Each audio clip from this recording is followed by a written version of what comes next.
Welcome to another episode of Florida Panthers Daily. I'm your host, Jacob Williams. Background looks a little different. I am on the road for my main job in Washington, D.C. Usually I go and I film my videos out of South Florida. On the road for Washington from Washington, D.C., so that's why the background might look a little bit different. But let's get into today's episode. Who is up next? Who's going to be having a breakout year? We've seen it from Kachuk in 23 in the run he went on in the playoffs. We saw it last year with Reinhardt and Forsling. Who's going to be that guy? Well, not last year. That was 24. Last year was Sam Bennett and even Marchand. Bennett winning the Conn Smythe. Marchand finishing in second. Who's going to be the guy to have a breakout year this year? That really, there's so many different mouths to feed, but we always see one guy kind of rise to the forefront in regards to his play. And one guy, I think, if you're a Florida Panthers fan, be on the watch out circle is Seth Jones. Seth Jones is just a phenomenal talent. He's led the team in ice time, and he's a guy that was traded from Chicago to Florida during the second part of the season, really was getting adjusted to our system, acclimated to playing for the Panthers and being in Florida, and we really start to see him flourish at the back end of the year and into the playoffs. I think with that experience, a year to rest, get acclimated, get comfortable, I think look for Seth Jones to have a really big breakout year this upcoming year.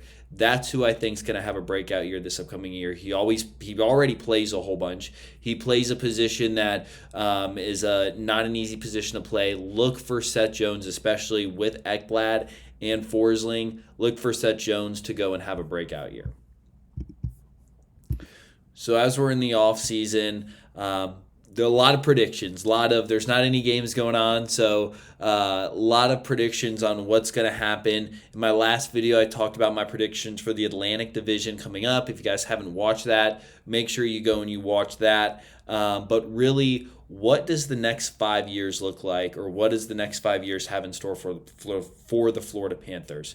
So the Panthers are built to win now and in the future. They have they have their core locked up for till 2030. So that's the next 5-6 years. And the cap's going to be going up $18 million over the course of the next 2 years. So that is a lot of flexibility and a lot of funds to be able to allocate towards other pieces to lock up. Panthers been to 3 straight Stanley Cup finals. They've won back-to-back championships. I think within the next 5 years, it's very fair to say that the Panthers in the next 3 years will win at least 1 cup. In the next 5 years, will probably win 2 more additional cups. That is my next prediction for the next 5 years. I think this is the start of a dynasty. I really don't think you can look across all sports and even North American sports. I really don't think there's a team as dominant currently as the Florida Panthers. Panthers are built to win now. They're built to win in the future and also the long-term future as well. Next 5 years, look for 2 more banners to be raised at the very least in Amerant Bank Arena. Now, this is a fun question. Haven't worn throwback jerseys in a while. The Panthers haven't. There's really 2 main throwback jerseys that I'm talking about within this question, and that is there's the navy blue Panther jersey that is the Panther jumping out, and then there's the retro reverse one, which is the light blue, which I love. It's the sun. It's got the palm tree in front of it. It's got the hockey stick in front of it. Would love to know what your guys' thoughts on best throwback jersey for the Panthers. What jersey you'd like to see the Panthers wear maybe this upcoming season, maybe next season. Is it the navy blue jersey? Now, they both look phenomenal. The navy blue jersey jumping out basically at you, or is it the retro reverse jersey, the light blue jersey that has the sun, the hockey stick, the palm tree? Would love to know your guys' thoughts in the comments. Make sure you guys go and comment which throwback jersey you guys think is the best.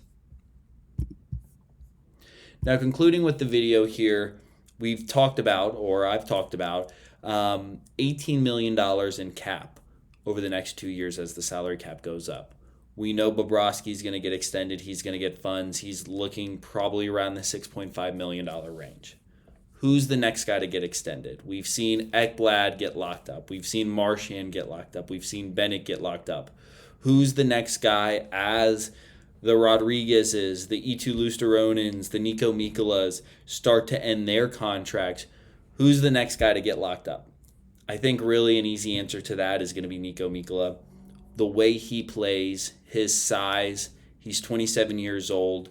I could see him signing a 3 to 5 year deal with us, maybe potentially an 8-year deal. And I see him staying with the team. I see him being a part of this group. He's really the next guy to get locked up. And really, I love Anton Lundell. I love Eetu Lusteronen. But really, in regards to our success, out of the young Finnish guys that we have, Mikola is probably the most important to that success. Just plays the style of play that we want to play. Physical, playoff winning type of hockey. He's also a guy who plays a position that we need, which is on the defensive side. Look for Nico Mikola.